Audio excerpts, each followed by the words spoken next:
함께 기도하겠습니다. 하나님 아버지 감사합니다. 이 시간 또 저희들에게 말씀을 주시고 또 그 말씀을 듣는 귀한 은혜 주시니 감사합니다. 저희들의 분주한 마음들, 혼잡한 생각들을 하나님 하나로 모아주시고 주의 말씀을 통해서 우리 주님을 바라보게 하시며 우리 주님이 우리를 향하신 선하신 뜻과 또 계획을 오늘 말씀을 통해서 깨닫고 발견할 수 있는 귀한 시간 되도록 인도하여 주옵소서. 온전히 주님께 탁드리며 예수님의 이름으로 기도합니다. 아멘. 우리는 지난 시간에 하나님의 자녀가 이 세상을 이기는 승리가 무엇인가 하는 것을 생각해 봤습니다. 우리는 그것을 우리의 믿음이라 하는 것으로 말씀을 통해서 확인했습니다. 그러면 무엇을 믿는 믿음이냐? 그것은 예수께서 하나님의 아들이심을 믿는 것이라 그랬습니다. 예수께서 하나님의 아들이심을 믿는 자가 세상을 이긴다. 이것이 바로 우리가 지난 시간에 요한일서 말씀을 통해서 확인했던 내용입니다. 이런 말씀들이 어떤 분들에게는 다소 생소하게 들릴 수 있으리라 생각이 됩니다. 세상은 무엇이고 또 세상과 싸운다는 것은 또 무엇이고 더군다나 우리의 믿음이 세상을 이긴다는 말이 도대체 무슨 말인지 잘 다가오지 않을 수 있기 때문에 그렇습니다. 그리고 그 싸움에서 이기는 것이 그렇게 우리에게 절박하고 중요한 것인가에 대해서도 우리는 인식하지 못하고 살아갈 때가 더 많기 때문입니다. 그러나 우리는 우리가 인식하든 혹은 그러지 않든 간에 항상 세상과의 싸움에 놓여 있다는 것을 기억할 필요가 있습니다. 정말 그런가? 정말 그런지 아닌지에 대해서는 우리 일단 먼저 성경에서 특별히 오늘 우리 함께 읽은 요한 1서 말씀을 통해서 세상에 대해서 무엇이라고 설명하는지를 보면 알 수가 있을 것입니다. 우리 한 2장 정도 앞서 가시면 요한 1서 2장 말씀을 보시면 이런 말씀이 있습니다. 여러분이 잘 알고 있는 그 말씀입니다. 요한 1서 2장 15절에 이렇게 말씀합니다. 이 세상이나 세상에 있는 것들을 사랑하지 말라. 누구든지 세상을 사랑하면 아버지의 사랑이 그 안에 있지 아니하니 이는 세상에 있는 모든 것이 육신의 정욕과 안목의 정욕과 이생의 자랑이니 다 아버지께로부터 온 것이 아니요 세상으로부터 온 것이라. 이렇게 말씀합니다.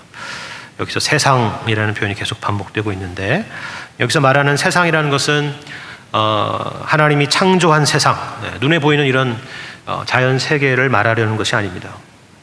여기서 세상이라는 것이 무엇인지는 그것과 반대되는 표현이 무엇인지를 보면 더 분명히 알 수 있는 것이죠. 누구든지 세상을 사랑하면 아버지의 사랑이 그 안에 있지 않다. 세상에 있는 모든 것은 아버지께로부터 온 것이 아니라 세상으로부터 온 것이다 하는 이런 표현들입니다. 다시 말해서 여기서 말하고 있는 이 세상이라는 것은 하나님과 관계없는, 하나님과 단절된 혹은 심지어 하나님과 대적하고 있는 그런 세상의 정신, 그런 삶의 방향들, 그런 삶의 방식들을 의미하는 것입니다. 그렇기 때문에 이렇게 하나님 없는 세상에는 결국 무엇밖에 남지 않느냐 하면 육신의 정욕과 안목의 정욕과 이생의 자랑뿐이라 하는 겁니다. 표현이 이렇게 되어 있으니까 나에게는 이런 것들은 사실 해당되지 않는 것이라 이렇게 생각할지도 모르겠습니다.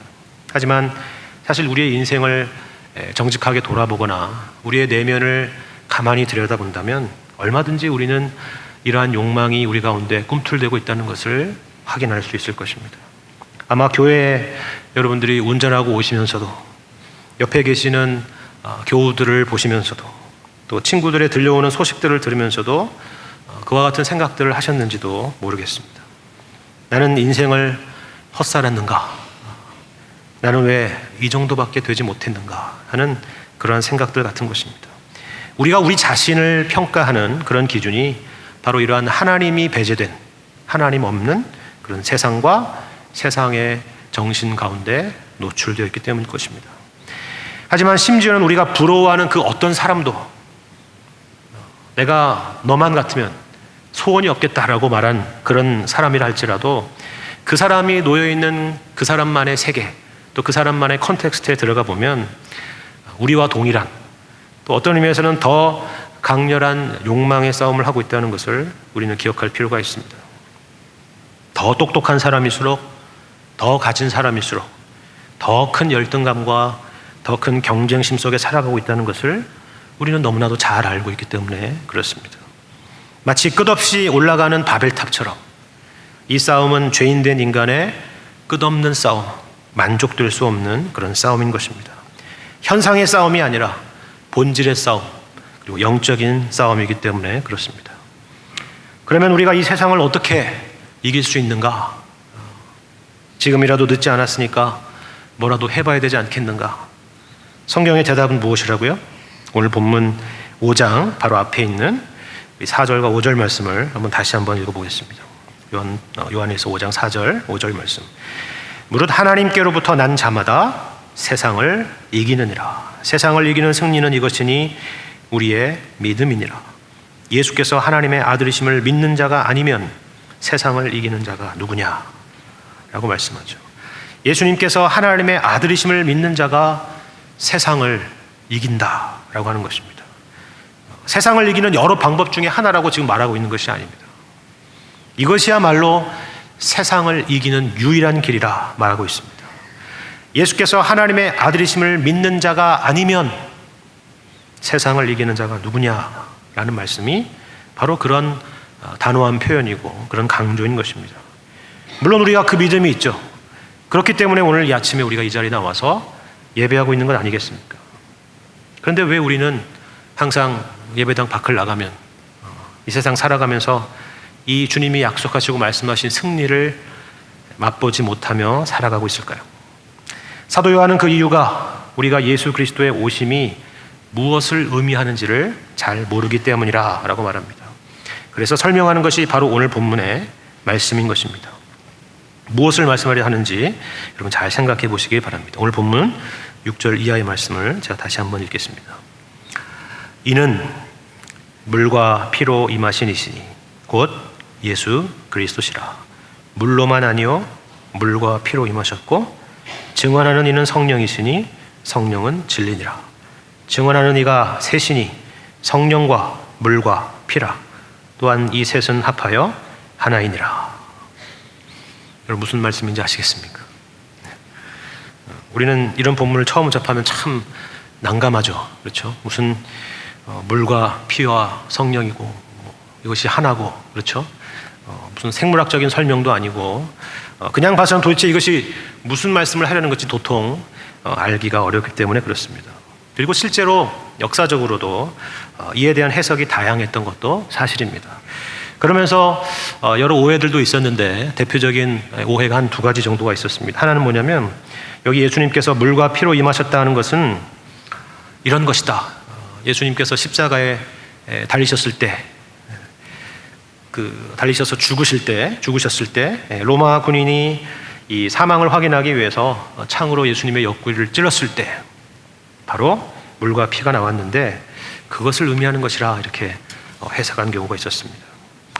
하지만 이 내용이 등장하는 그 요한복음 말씀에서는 물과 피가 아니라 정확히 말하자면 피와 물이라라고 되어 있습니다. 순서가 틀렸죠. 그렇죠? 표현상으로도 맞지도 않고 또 요한일서 맥락적으로 본다고 해도 이것은 좀 억지적인 해석이라고 볼 수가 있습니다. 또 다른 대표적인 오해는 이 말씀을 어떤 성례적인 차원에서 이해하는 것입니다. 물 하면 여러분 뭐가 생각나십니까? 세례죠. 피 하면 뭐가 생각나십니까? 성찬식 때 함께 나누는 잔을 떠올리는 것입니다. 아, 그런 의미일 것이다 라고 얘기하는 것이죠. 하지만 우리가 성찬식을 할 때 단순히 예수님의 피만을 기념하는 것이 아니라 찢기신 몸과 흘리신 피를 둘 다 기념하는 것이죠. 피만 기념하는 것은 아닙니다. 그리고 역시나 이것도 요한일서의 흐름상 왜 갑자기 성례적인 의미가 등장하겠습니까? 맞지가 않는 것이라는 것을 알 수가 있습니다. 가장 보편적으로 이해하는 이 본문의 전통적인 이해는 이것입니다. 여기서 물이라는 것은 예수님의 세례를 의미하고 피라는 것은 예수님께서 십자가에 피 흘려 죽으신 죽음을 의미하는 것으로 이해하는 것입니다. 다시 말씀드려서 예수님의 성육신을 말하는 것입니다. 그러고 보니까 사도 요한이 계속 예수님의 성육신을 강조했던 맥락과 맞아떨어지는 해석이라는 것을 알 수가 있습니다. 그렇다면 왜 굳이 이런 설명이 필요했는가? 그것을 이어지는 6절 하반절의 설명을 보면 그 이유를 그 당시 이 편지를 처음 받아들였을 그 교회 공동체의 맥락을 우리가 정확히는 알 수가 없지만 이 내용을 잠시 보면은 짐작할 수 있는 부분은 있습니다. 6절 하반절에 뭐라고 말하죠? 물로만 아니요 물과 피로 임하셨다 하는 것입니다. 예수 그리스도는 물과 피로 임하셨는데 물로만이 아니라 물과 피로 임하셨다 하는 것입니다. 그럼 이게 무슨 말일까요? 좀 더 쉽게 질문을 해서 이것은 과연 무엇을 염두에 둔 그런 강조일 것 같습니까? 아마 그동안 요한일서 강해를 주의 깊게 들으신 분이라면 금방 알아차릴 수 있을 것이라 생각이 됩니다. 당시에 영지주의자들이 예수에 대해서 주장했던 내용을 여러분 기억하실 것입니다. 인간 예수는 세례를 받을 때 신성이신 그리스도가 임했다가 십자가에서 죽기 전에 떠나셨다. 엘리 엘리 라마 사박다니 나의 하나님 나의 하나님 어찌하여 나를 버리셨나이까. 바로 그것을 말하는 것이다. 그러니까 쉽게 말해서 예수의 공생의 동안만 신성이 그와 함께했던 것이다 라는 것이죠. 그때만 하나님의 아들이셨다 하는 것이죠. 그러나 사도 요한은 분명히 말하고 있습니다. 예수 그리스도는 물로만 아니요 물과 피로 임하셨다. 세례 때만이 아니라 죽으실 때에도 그분은 여전히 그리스도셨다. 하나님의 아들이셨다. 하나님의 아들로서 세례를 받으셨고 하나님의 아들로서 십자가에서 피 흘려 죽으셨다 하는 그것입니다. 그렇다면 우리가 그런 식으로 이해한다면 그러면 예수님이 세례 요한에게 세례를 받기 이전에는 어떠했는가? 그때는 그럼 그저 인간 예수였는가? 그렇게 혹시 물으실 수도 있겠죠. 하지만 이런 질문은 예수님의 세례 받으심의 의미를 잘 모르기 때문에 가질 수 있는 그런 질문일 것입니다. 우리가 알고 또 우리가 믿고 우리가 고백하는 것처럼 당연히 예수님은 마리아의 태중에 잉태될 때부터 하나님의 아들이셨습니다. 그것이 성육신이고 그것이 우리가 다가오는 성탄절의 그런 의미인 것이죠. 하지만 본문에서 굳이 이 세례를 언급하는 이유는 다른 것에 있습니다. 물론 그 이유 중에 하나로 말씀드린 것처럼 영지주의자들을 언급한 염두에 둔 그런 이야기겠지만 더 본질적으로는 예수님의 세례의 의미가 무엇인가 하는 것을 다시 한번 정확히 생각해 보도록 하기 위함인 것이죠. 마태복음 3장 13절 이하의 말씀을 보면 우리가 예수님께서 세례 요한에게 세례를 받으셨던 그런 장면의 말씀이 등장하는데 이 내용에서 우리에게 어떤 그 말씀을 하고 있는지를 확인해 보시길 바랍니다. 마태복음 3장 13절 이하의 말씀을 제가 읽겠습니다. 이때 예수께서 갈릴리로부터 요단강에 이르러 요한에게 세례를 받으려 하시니 요한이 말려 이르되 내가 당신에게 세례를 받아야 할 터인데 당신이 내게로 오시나이까. 예수께서 대답하여 이르시되 이제 허락하라. 우리가 이와 같이 하여 모든 의를 이루는 것이 합당하니라 하시니 이에 요한이 허락하는지라. 예수께서 세례를 받으시고 곧 물에서 올라오실 때 하늘이 열리고 하나님의 성령이 비둘기같이 내려 자기 위에 임하심을 보시더니 하늘로부터 소리가 있어 말씀하시되 이는 내 사랑하는 아들이요 내 기뻐하는 자라 하시니라. 여러분이 알다시피 세례 요한은 당시 요단강에서 회개의 세례를 전파하고 있었던 사람이죠. 그렇기 때문에 죄 없으신 하나님의 어린 양이신 예수님께서 그에게 나와서 세례를 받으려 하신 것을 보고 세례 요한은 납득할 수 없었던 것입니다. 세례 요한의 반응이 그것을 보여주는 것이죠. 내가 당신에게 세례를 받아야 될 터인데 어찌하여 당신이 내게로 오시나이까 라고 말하는 것이 바로 그것입니다. 그러나 죄 없으신 예수님께서 세례를 받으셨습니다. 그 이유가 무엇일까요? 그것은 바로 예수님 자신을 위한 것이 아니라 예수님께서 죄인된 인류 전체를 대표하여 받으신 세례이기 때문에 그렇습니다. 그리고 그렇기 때문에 이 세례 사건은 앞으로 예수님께서 인류의 죄를 위해서 십자가에서 피 흘려 죽으실 것을 내다보는 그런 사건이기도 한 것입니다. 그리고 하나님의 성령이 비둘기처럼 임하고 하늘에서 하나님의 음성이 들리죠. 이는 내 사랑하는 아들이요 내 기뻐하는 자라. 바로 그것입니다. 예수님께서 육체로 오신 것, 다시 말해서 예수님께서 물과 피로 임하신 것은 그가 하나님의 아들로서 우리의 죄를 위해 죽으시기 위해서 이 땅에 오신 것임을 확증하는 것입니다. 다시 오늘 본문 말씀 6절 읽었던 6절 말씀 이하의 말씀을 읽어보시면 이제 그런 의미로 이해가 될 것입니다. 이는 물과 피로 임하신 이시니 곧 예수 그리스도시라. 물로만 아니요 물과 피로 임하셨고 증언하는 이는 성령이시니 성령은 진리니라. 증언하는 이가 셋이니 성령과 물과 피라. 또한 이 셋은 합하여 하나이니라. 하나이라는 것은 서로 일치한다, 그런 말입니다. 바로 그것을 말하는 것입니다. 그리고 이어서 9절 말씀, 만일 우리가 사람의 증언을 받을진대 하나님의 증거는 더욱 크도다. 하나님의 증거는 이것이니 그의 아들에 대하여 증언하신 것이니라. 하나님의 증거란 예수님이 세례를 받으실 때 들려졌던 음성을 떠올리게 하는 대목이죠. 이는 내 사랑하는 아들이요 내 기뻐하는 자라. 바로 그것입니다. 그리고 이어서 물과 피로 임하신 예수 그리스도께서 다만 역사적인 사실일 뿐만이 아니라 그런 외적 증거, 그런 객관적 증거만이 아니라 그 사실을 오늘날 우리로 믿게 하신 그런 성령의 주관적인 증거, 내면적인 증거도 우리에게 있다라고 말씀하고 있습니다. 10절 말씀을 보시면 이런 증거가 우리에게 있습니다. 하나님의 아들을 믿는 자는 자기 안에 증거가 있고 하나님을 믿지 아니하는 자는 하나님을 거짓말하는 자로 만드나니 이는 하나님께서 그 아들에 대하여 증언하신 증거를 믿지 아니하였습니다. 어떤 주석가는 이 말씀을 두고 이렇게 설명하는 것을 봤는데 참 정확한 설명이라는 생각이 들었습니다. 물과 피는 그가 우리에게 to us 오신 것을 증거하고 성령은 그가 우리를 위해 for us 오신 것을 증거한다. 다시 말하자면 이런 것이죠. 물과 피는 그것이 역사적인 사실임을 우리에게 증언하고 있고 성령은 그 사건이 우리를 위한 것임을 깨닫고 알게 하신다 하는 것입니다. 이 자리에 계신 여러분은 그 두 가지 증거를 갖고 있기 때문에 이 자리에 계신 것입니다. 그리고 사도 요한은 이것도 우리에게 설명하기 부족하다 느꼈는지 앞서 설명한 내용을 또 부연해서 이러한 설명으로 이어서 말씀하는 것을 볼 수가 있습니다. 우리가 11절 12절 말씀을 보시면 또 증거는 이것이니 하나님이 우리에게 영생을 주신 것과 이 생명이 그의 아들 안에 있는 그것이니라. 아들이 있는 자에게는 생명이 있고 하나님의 아들이 없는 자에게는 생명이 없느니라. 여러분 혹시 주목해서 보셨는지 모르겠지만 오늘 본문 6절부터 12절까지의 말씀 가운데 계속해서 반복하며 강조하고 있는 단어가 하나 있습니다. 여러분 그것이 무엇인지 아시겠습니까?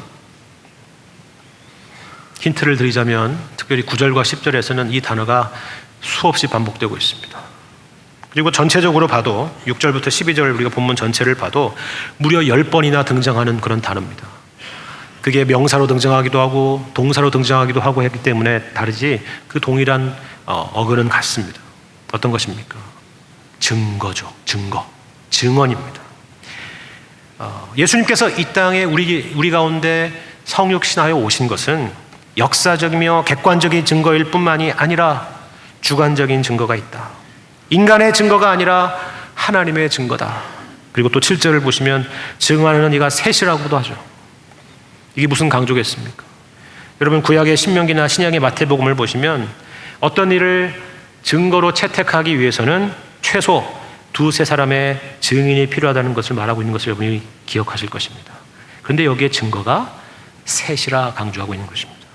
그렇게 다양하고 그렇게 확실하고 완벽하고 권위 있고 핑계하지 못할 그런 증거, 그것이 바로 예수 그리스도께서 역사 가운데 우리 가운데 실제로 물과 피로 임하셨다 하는 것입니다. 마치 여기에 더 증거를 추가할 것이 없을 정도로 그만큼 확실하고 차고 넘친다는 그런 반복이요 강조인 것입니다. 그러면 우리는 여기서 다시 오늘 함께 나눈 본문 말씀을 마무리하면서 처음에 우리가 가졌던 질문으로 다시 돌아갈 필요가 있을 것 같습니다. 어떤 질문이었죠?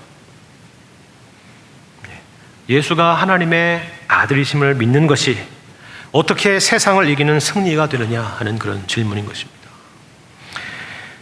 사실 사도 요한이 여기에 이런 증거들을 쭉 나열해 놓는 그런 이유는 단지 이처럼 믿을 만한 증거들을 우리에게 펼쳐두고 우리로 하여금 이것을 믿으라 하기 위한 것이 아니라 바로 처음에 우리가 가졌던 그 질문에 답을 하기 위한 것이고 또 그것을 설명하기 위한 것이었습니다. 쉽게 말해서 이러한 증거들은 믿지 않는 사람들에게 이렇게 수많은 증거들이 있으니 믿어야 한다라고 말하고 있는 그런 전도의 목적으로 이런 증거들을 나열하고 있는 것이 아니라 믿는 우리에게 승리의 확신을 주기 위해서 말씀하고 있는 것이라는 것이죠. 그래서 오늘 본문 바로 이어서 13절에 이렇게 말씀하고 있는 것을 볼 수가 있습니다. 내가 하나님의 아들의 이름을 믿는 너희에게 이것을 쓰는 것은 너희로 하여금 너희에게 영생이 있음을 알게 하려 함이라 하는 것입니다. 누구에게요? 하나님의 아들의 이름을 믿는 너희에게, 믿지 않는 자들에게가 아니라 여러분과 저와 같이 믿는 우리에게 영생이 있음을 알게 하려 함이라 하는 것입니다. 그런데 우리는 일단 여기에 등장하는 영생이라는 표현에 익숙하죠. 그런데 어떤 방식으로 우리가 이 영생이라는 단어를 익숙하냐면 우리가 죽으면 천국에서 영원히 산다는 일종의 미래적인 개념으로서 이 영생을 이해하는 경우가 사실 많습니다. 현재적인 개념으로 이해하기보다는 그런 미래적인 개념으로 이해하는 경우가 우리가 참 많습니다. 물론 맞는 말이죠. 하나님의 아들을 믿는 우리는 그리스도 안에 있는 영원한 생명을 소유한 자들입니다. 그러므로 우리는 우리는 이 세상이 끝나도 저 천국에서 주님과 함께 영원히 살게 될 것입니다. 하지만 지금 사도 요한이 다만 그런 미래적인 소망이 우리 가운데 있다라고 하는 것이 우리가 이 땅에서 세상을 이기는 승리라고 말하고 있는 것일까요? 다만 우리가 이 땅에서 죽으면 가게 될 영원한 생명, 그것을 손꼽아 기다리면서 참고 견디는 것이, 그것이야말로 우리가 이 세상에서 세상을 이기는 승리라고 지금 말하고 있는 것일까요? 그렇지 않을 것입니다. 여기서 사도 요한이 말하고자 하는 핵심은 예수 그리스도께서 물과 피로 임하셨다는 것입니다. 임하셨다는 것, 오셨다는 것입니다. 내세에 대한 소망을 지금 이야기하는 맥락이 아니라 주님이 우리 가운데 오셨다는 것을 이야기하는 그런 맥락이라는 것입니다. 현실에 대한 이야기를 하고 있는 것입니다. 그리고 물로만 아니라 물과 피로 임하셨다는 바로 그것을 강조하는 것입니다. 우리는 왜 사도 요한이 이와 같은 식으로 예수님의 오심을 표현했을까 하는 것을 생각해 볼 필요가 있습니다. 그냥 육체로 오셨다거나 아니면 그냥 우리 구원을 위해서 죽으시기 위해서 이 땅에 오셨다라고 할 수도 있을 텐데 그런 표현 대신에 물과 피로 임하셨다라는 이런 표현을 사용하는 것입니다. 물론 이것도 맞는 표현이고 사도 요한이 앞서서 사용한 표현이기도 합니다. 그러나 여기서 굳이 예수 그리스도께서 물과 피로 임하셨다라고 표현하는 것은 그럴 만한 이유가 있었을 것입니다. 그것은 바로 예수님의 오심의 의미를 조금 더 구체적으로, 조금 더 분명하고, 조금 더 확실하게 우리에게 설명하기 위한 것입니다. 왜 그랬을까요? 물과 피로 임하셨다는 것은 이 모든 것들이 무슨 소설이 아니라, 이야기가 아니라, 무슨 신화 같은 것이 아니라, 어떤 이론이나 어떤 관념이 아니라 역사적인 사실이었다는 것을 강조하는 그런 표현인 것입니다. 역사적인 사실이라는 것이 무엇입니까?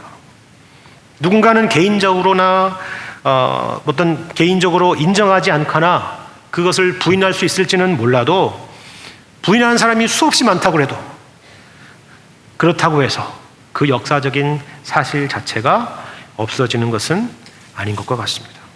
역사라는 것은 이미 이루어진 사건이고 되돌릴 수 없는 그런 사실인 것입니다.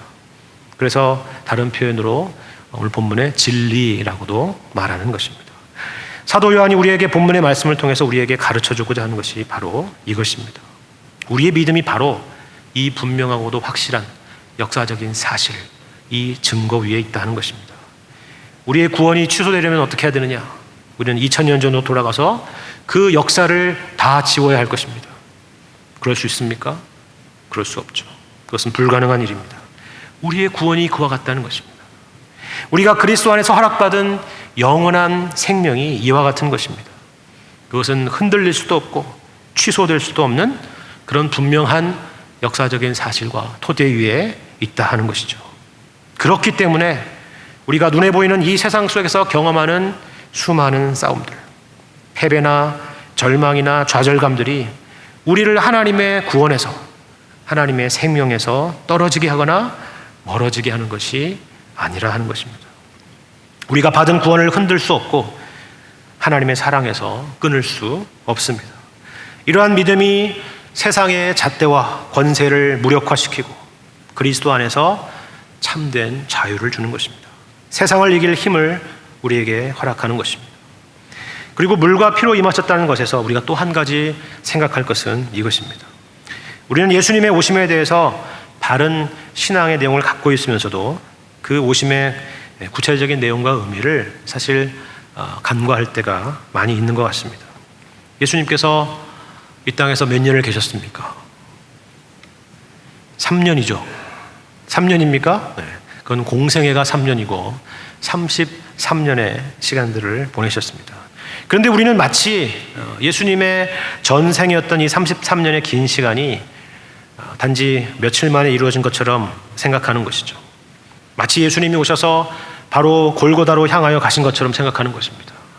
그리고 바로 십자가를 지시고 바로 죽으시고 바로 부활하신 것처럼 우리가 생각하는 것입니다.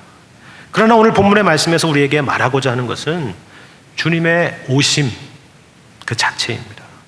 물로 임하셨다는 것은 앞서 말씀드린 것처럼 세례입니다. 세례란 온 인류를 대표한 세례요. 그것은 다시 말해서 우리의 처지와 우리의 운명과 함께 하신 것입니다. 하나님의 구원 방식이라는 것이 저 멀리서 저 하늘에서 우리를 하나씩 하나씩 건져내는 그런 방식이 아니었다는 것을 우리는 기억하셔야 됩니다. 하나님이 그렇게 하실 수 없으셔서가 아니라 하나님은 독생자 예수 그리스도를 우리 가운데 보내셔서 구원하시는 방식을 기뻐하셨기 때문입니다. 그래서 하나님께서 독생자 예수 그리스도를 인간의 몸으로 역사 가운데, 현실 가운데, 우리가 살고 있는 이런 시간과 공간 가운데 보내셔서 우리와 동일한, 아니 그보다 훨씬 못한 그런 구체적인 현실들을 겪게 하시고 살게 하시고 순환을 당하시고 죽으시고 부활케 하신 것입니다. 우리와 같이 되신 것입니다. 왜 그렇게 하셨다고요? 우리를 사랑하셨기 때문입니다. 사랑이라는 그런 것이죠. 우리가 적선이나 구제를 사랑이라고 말하지 않습니다.